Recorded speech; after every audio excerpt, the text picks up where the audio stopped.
Bonjour à toutes et à tous. Tout d'abord, j'espère que vous allez bien, ainsi que vos familles, votre environnement familial. Je reviens devant vous aujourd'hui comme je m'y étais engagé lors de ma précédente intervention. La situation que nous connaissons dans le département s'améliore, comme dans le pays, mais il faut être conscient que cette amélioration est fragile et par conséquent, il ne faut pas baisser la garde. Mais par ailleurs, comme vous le savez, ceci a été annoncé par le président de la République et par le Premier ministre, il devrait y avoir un retour à l'activité à partir de mardi prochain pour certains, mardi pour ce qui nous concerne, un retour qui sera forcément progressif vers l'activité qui ne sera pas du tout comparable évidemment à ce que nous avons connu avant. Je voudrais aujourd'hui vous délivrer 3 messages. Tout d'abord, vous remercier pour votre engagement durant cette période difficile. Ensuite, vous dire que nous allons revenir progressivement à une activité qui se rapprochera de la norme, mais sous des formes sans doute différentes. Et enfin, vous redire une nouvelle fois que la santé des agents, leur protection, leur sécurité est pour moi une priorité absolue. Tout d'abord, je voudrais rendre hommage à vous toutes et à vous tous, rendre hommage à l'équipe de direction qui, sous l'autorité de Michel Miolan, le directeur général des services, veille au quotidien à l'adaptation aux réalités de notre département du plan de continuation d'activité. Mais cette équipe de direction ne se limite pas à cela, puisqu'elle a travaillé durant ces derniers jours à la mise en place d'une nouvelle étape qui est un plan de reprise progressif d'activité du conseil départemental. Alors mes remerciements, ils vont évidemment à tous les agents du conseil départemental, parce que sans vous, ce ne sont pas les 62 élus que nous sommes qui pourrions faire fonctionner la collectivité départementale. Il nous faut des personnels qui soient disponibles, qui soient mobilisés, et ça a été le cas. Donc je vous en remercie très sincèrement. Et si vous m'autorisez, je voudrais faire une mention particulière pour quelques-uns des services qui sont en prise directe sur le terrain et parfois avec du public.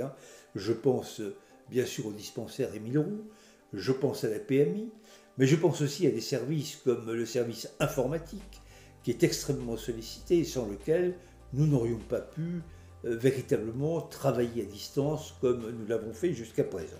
Je pense aussi aux agents des collèges qui vont être mobilisés prochainement et évidemment les agents des routes qui sont également, qui vont être amenés à être plus encore sur le terrain. Deuxième message que je voudrais vous passer, c'est, et j'ai déjà évoqué, ce retour à une activité qui se rapprochera plus de la norme, de ce que nous faisons habituellement, sans pour autant qu'il s'agisse d'un retour véritablement complet à ce que nous avons connu dans le passé avant la crise. Ce sera une reprise d'activité progressive, avec toujours un maximum de travail à distance, chaque fois que cela sera possible, et ce qu'il est souhaitable, c'est que nous n'ayons pas plus de 20 à 30% des agents qui travaillent en présentiel, comme on le dit, c'est-à-dire en étant présents dans les bâtiments du conseil départemental. Tout ceci doit se faire très progressivement et être accompagné de toutes les précautions nécessaires en termes de gestes, en termes de flux de circulation, et évidemment, nous serons vigilants pour que vous disposiez, lorsque vous trouverez dans les conditions de travail qui correspondent à celles-ci, que vous soyez munis de tous les équipements de protection. Donc tout ceci va démarrer à partir du 12 mai et nous aurons l'occasion de refaire le point ultérieurement pour voir comment cette reprise progressive, encore une fois, d'activité évidemment se passe. Troisième message que je voudrais vous délivrer, c'est évidemment que la sécurité, la santé, la protection des agents est une préoccupation qui pour nous est permanente. Elle est essentielle. Elle est essentielle. Il y a des personnels qui peuvent être plus fragiles, il faut que nous prenions en compte cela. Il y a des personnels qui peuvent être plus ou moins exposés, il faut que nous prévenions justement tout risque qu'il pourrait y avoir à partir de cette présence plus nette sur le terrain ou en contact avec certains publics, contacts qui se feront d'ailleurs pour l'essentiel sur rendez-vous. Et nous prendrons évidemment toutes les mesures indispensables pour veiller à cette sécurité sanitaire.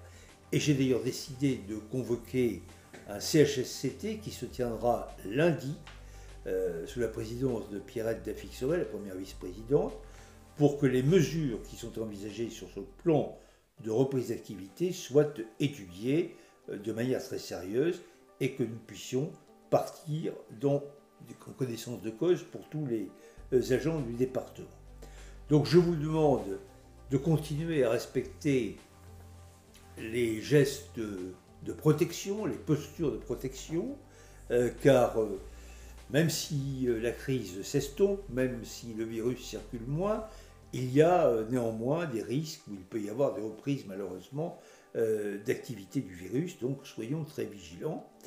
Et cette vigilance, elle est vraie pour chacun d'entre nous individuellement, mais elle est vraie pour notre entourage lorsque nous travaillons avec d'autres agents, lorsque nous sommes en contact parfois avec du public. Donc véritablement, soyons extrêmement vigilants et ne baissons pas la garde, comme je le disais tout à l'heure.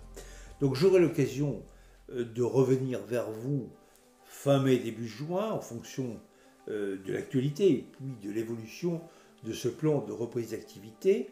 D'ici là, je vous souhaite évidemment de conserver la santé, de vous protéger, je l'ai beaucoup dit, je le répète encore, et puis je voudrais vous dire que tout ce qui s'est fait jusqu'à présent a permis à notre institution, à notre collectivité de remplir complètement sa mission de service public, et il faut que nous puissions continuer dans cet esprit-là. Merci à tous.